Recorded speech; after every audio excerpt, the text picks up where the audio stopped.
bienvenue sur ma chaîne, où nous dévoilons les histoires cachées des légendes d'Hollywood. Pendant des décennies, Robert Redford a été vu comme le gentleman du cinéma, charismatique, discret, maître de l'authenticité. Mais à 88 ans, il n'a plus rien à protéger.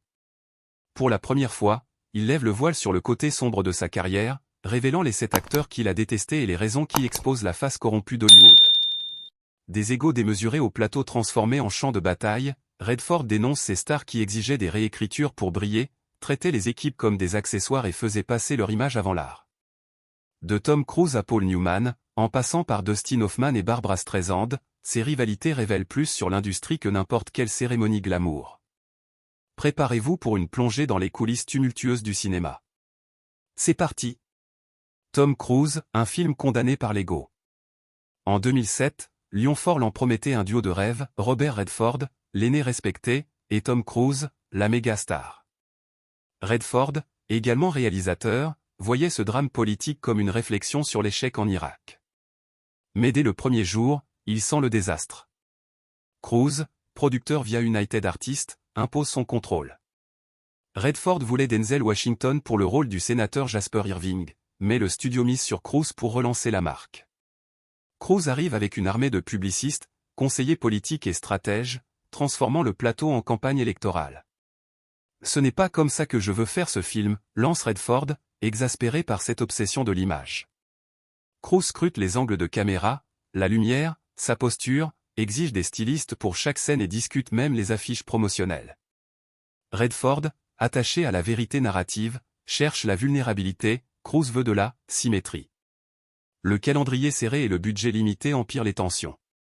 Même Meryl Streep, d'ordinaire irréprochable, perd patience, jouant avec son Blackberry en pleine répétition. Redford explose, l'ambiance devient irrespirable.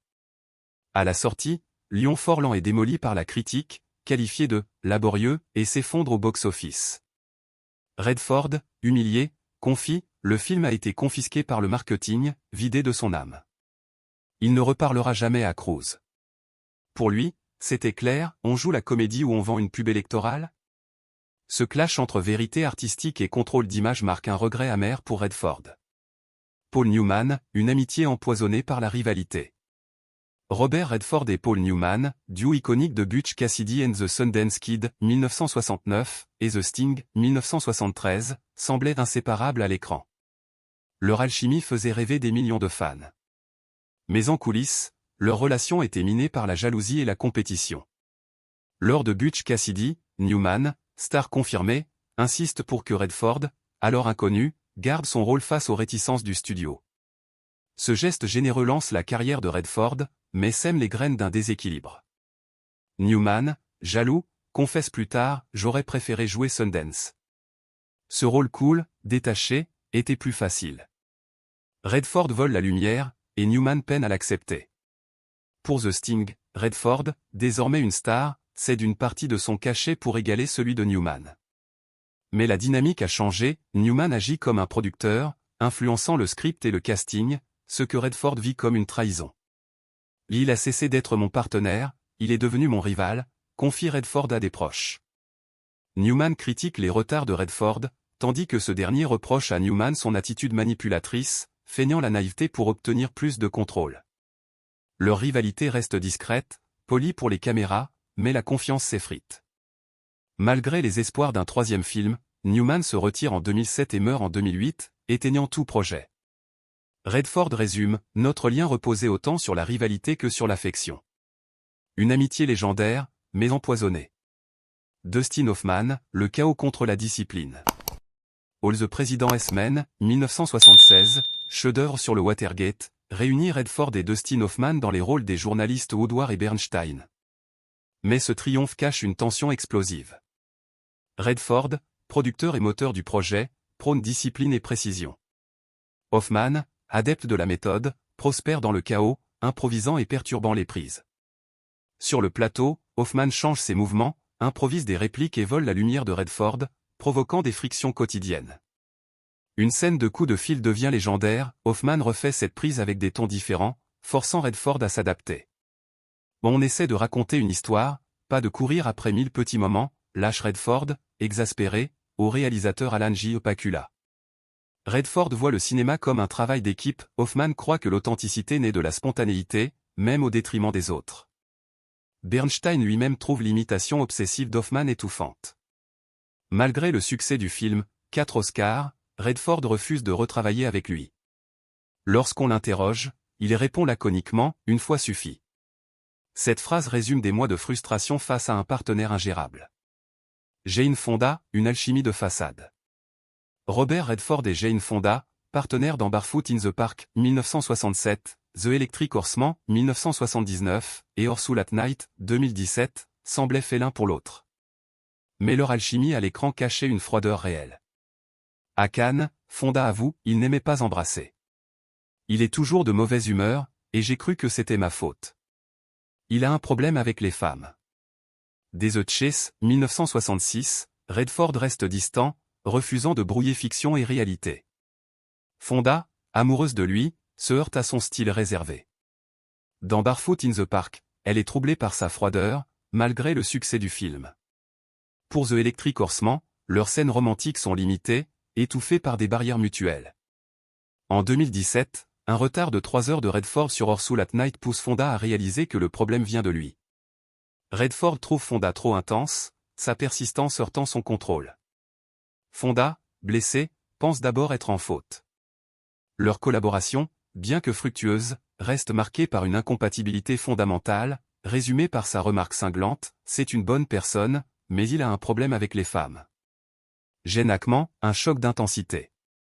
Sur Downhill Racer, 1969, Redford et Gene Hackman, 2 acteurs en pleine ascension, promettent une collaboration explosive. Mais leur admiration mutuelle s'effondre vite. Redford décrit Hackman comme « un marteau-pilon dans un magasin de violons », Hackman le traite des « idiots ». Redford, discipliné et méticuleux, s'oppose à l'approche brutale et imprévisible de Hackman, qui crie, défie la mise en scène et ignore les indications. Un incident marque le point de rupture, mécontent de l'éclairage, Hackman s'enferme dans sa caravane, paralysant le tournage. Redford, furieux, le confronte, « Ce n'est pas ton film, Gene. Tu joues ou tu dégages ». Hackman revient, mais leur relation est brisée. Hors caméra, ils cessent de se parler. Redford, passionné par ce film de ski, aggrave les tensions en ignorant une blessure au genou pour réaliser ses cascades, aux grandes dames de Hackman, qui y voit de l'arrogance. Leur clash révèle 2 visions opposées, Redford cherche la nuance, Hackman l'intensité brute. Barbra Streisand, une bataille d'ego. The Way We Were, 1973, réunit Redford et Barbra Streisand dans un classique romantique. Mais le tournage est un cauchemar. Redford hésite 8 mois avant d'accepter le rôle de Hubel Gardinet, craignant le contrôle légendaire de Streisand. Là elle se dirigera elle-même. Ça ne marchera jamais, confie-t-il au réalisateur Sidney Pollack. Streisand, fasciné par Redford, accentue le malaise en cherchant une proximité qui le repousse. Dans leur scène d'amour, Redford porte 2 slips superposés, Streisand un maillot 2 pièces, rendant l'intimité artificielle. Les 2 exigent d'être filmés de leur bon profil, le gauche, compliquant le cadre. Redford refuse des répliques suggérant une faiblesse, comme « ce sera mieux cette fois » ou une mention de cheveux gris, tandis que Streisand domine le plateau. Un jour, Redford la taquine en tournant son visage vers son mauvais profil, l'humiliant devant l'équipe. Le film triomphe, mais Streisand éclipse Redford, décrochant une nomination à l'Oscar. Redford, amer, refuse une suite. Là elle voulait, pas moi, dit-il, voyant en elle l'ego qu'il abhorre. Le fléau de l'ego hollywoodien. Pour Redford, le véritable poison d'Hollywood est l'ego. Il déteste les acteurs qui placent leur gloire avant l'histoire, transformant les films en vitrine personnelle. Du baratin, de l'ego pur, du piston d'agent, lâche-t-il. Contrairement à des stars comme Jack Nicholson ou John Wayne, Redford rejette ce système. Dans Jeremiah Johnson, il veut disparaître dans le rôle, pas être vendu comme une idole. Son premier film comme réalisateur, Ordinary People, 1980, oscarisé, incarne sa philosophie, il refuse de le marketer comme un film de Robert Redford. Pour lui, les acteurs qui exigent d'être mis en avant trahissent l'art, privilégiant le marketing au courage.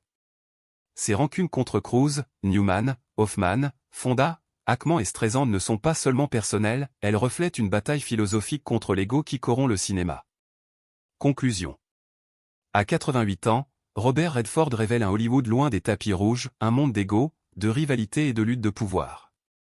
De Tom Cruise, obsédé par l'image, à Paul Newman, rongé par la jalousie, en passant par Dustin Hoffman, chaotique, et Barbra Streisand, contrôlante, ces 7 acteurs ont marqué Redford par leur tension. Mais son histoire est aussi celle d'un homme fidèle à sa vision, refusant de céder à la vanité. Ses rancunes sont-elles justifiées, ou reflètent-elles son propre ego? Partagez vos pensées en commentaire, likez, abonnez-vous et activez la cloche pour d'autres révélations sur Hollywood. À bientôt.